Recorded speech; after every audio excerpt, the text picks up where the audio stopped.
Olá a todos, um salve geral para a galera, tudo bem com vocês? Eu sou o Pedro, sou psicólogo da Clínica Articulare e vim hoje aqui conversar um pouco com vocês sobre esse momento da pandemia que as pessoas estão passando, esse isolamento social, como é que as pessoas estão lidando com isso e falar um pouco com vocês sobre saúde mental.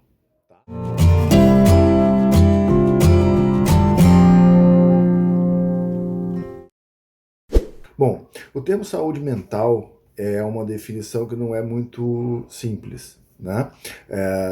A gente pode pensar tanto na qualidade da nossa produção mental, quando a gente fala em saúde mental, quanto a gente pode pensar também na questão do sofrimento psíquico e do adoecimento por conta desse tipo de sofrimento, tá? A gente vive uma situação hoje em dia que é a situação do isolamento social, que mudou de uma forma radical todas as nossas rotinas, todas as nossas formas de lidar com o trabalho, com a família, com as pessoas, com o tempo, com a gente mesmo, com o nosso espaço da nossa casa, tá? É comum com essas grandes mudanças que algumas situações de estresse e de dificuldades se apresentem.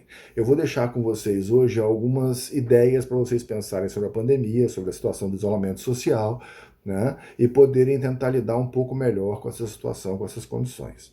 A primeira ideia que eu vou lançar para vocês é uma questão de um processo pessoal, tá? É mais interno que externo, vamos dizer assim. É uma questão de tu ficar atento aos sinais e aos teus movimentos. Todo mundo tem uma rotina e dentro da sua rotina, dentro do seu viver, do seu dia a dia, consegue estabelecer e compreender como é o seu funcionamento, tá?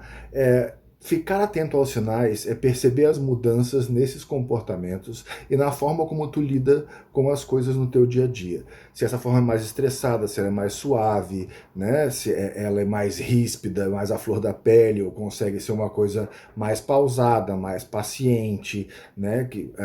Que consegue lidar com as coisas com um pouco mais de tempo, né? Enfim, cada situação é uma situação, cada resposta é uma resposta, né? E cada pessoa é uma pessoa.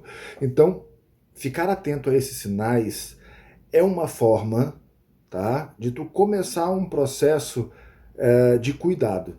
Porque só a partir da percepção dessas mudanças e de que tipo de reações tu dá para cada situação é que tu vai conseguir mapear e trabalhar um pouco com esse autoconhecimento inicial e essa forma inicial de conseguir lidar com as tuas reações.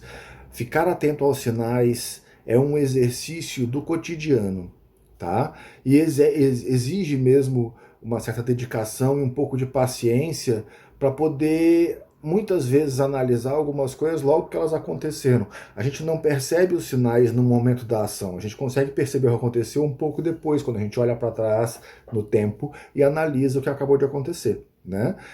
E muitas vezes esse momento de analisar as coisas logo que elas aconteceram é importante, porque a memória está fresca, os dados das informações ainda estão bastante presentes. A nossa memória é seletiva, ela seleciona as coisas que ela guarda, e isso atrapalha a gente a conseguir reproduzir e repensar as coisas muito tempo depois que elas aconteceram. A outra questão, lembre-se, fiquem atentos aos sinais. Esse é um exercício cotidiano importante. A outra coisa, a partir disso, é a tentativa do equilíbrio, né? O equilíbrio é uma palavra-chave importante para nós quando a gente fala em saúde mental.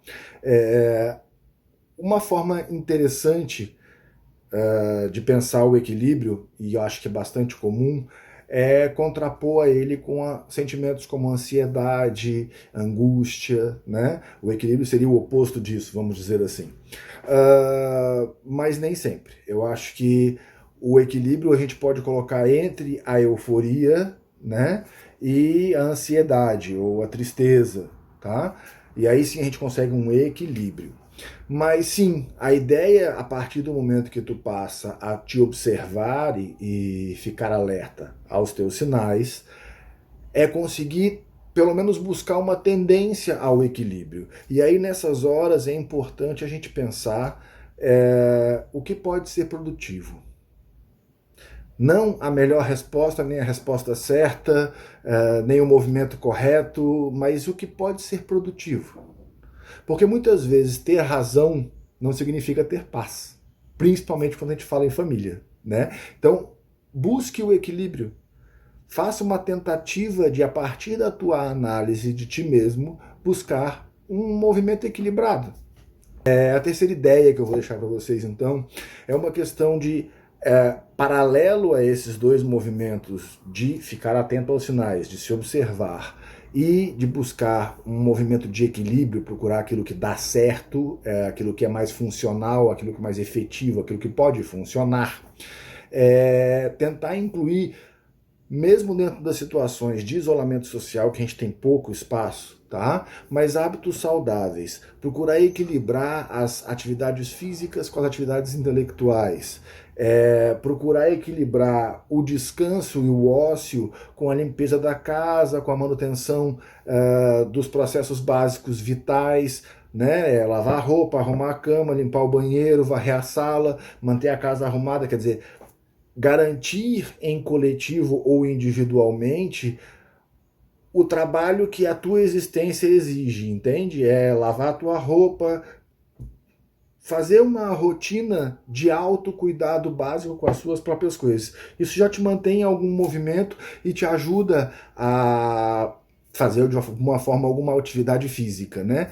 Se mexer o corpo, mesmo nos espaços mais apertados, tá? E a outra coisa é buscar proporcionar a ti, e aí cada um vai procurar da sua forma, alguns prazeres ou satisfações cotidianas, pequenos prazeres e satisfações. Não é a realização do ano, é a realização do teu dia, né?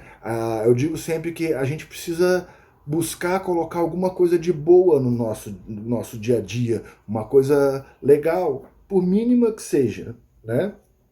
Então, uma parte de trabalhar com esses hábitos saudáveis, que é a minha terceira ideia para vocês, é justamente buscar exercitar o corpo, além de se mexer, de colocar isso em movimento, porque já está isolado, já está com pouco espaço, então pensar a possibilidade desse movimento no corpo estagnado é importante, mas qualificar a tua produção intelectual.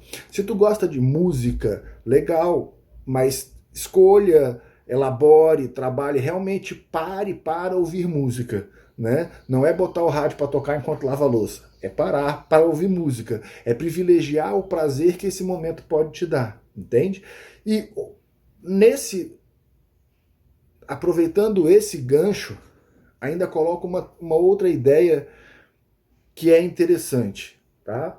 Que é fazer menos coisas ao mesmo tempo. Porque o tempo é uma ferramentazinha cruel, né? Quando a gente está ocupado e ele passa rápido, é bom. Quando a gente não tem nada para fazer e fica olhando o tempo passar, ele é ruim, porque ele é lento. Então trabalhe com o teu tempo. Em vez de ouvir música, lavar a louça, cuidar das crianças, separe movimentos independentes para fazer isso. A hora de estar com as crianças, esteja com as crianças, sem estar preocupada com a louça, sem estar preocupada com a música. A hora de parar para ouvir música, pare para ouvir música. Quem tem criança já vai rir da minha cara dizer que isso não acontece, mas procure um momento em que tu consiga te dedicar àquela atividade, exclusivamente. Porque isso vai te descansar a mente do acúmulo de ideias e vai te proporcionar um prazer específico ou uma satisfação específica com uma coisa que tu já sabe que tu gosta. Bom, queria pedir para vocês darem um like no vídeo se vocês gostaram, se chegaram até aqui, eu acredito que gostaram do vídeo, e se inscrevam no canal para a gente seguir trocando ideias, ok? Muito obrigado e até a próxima.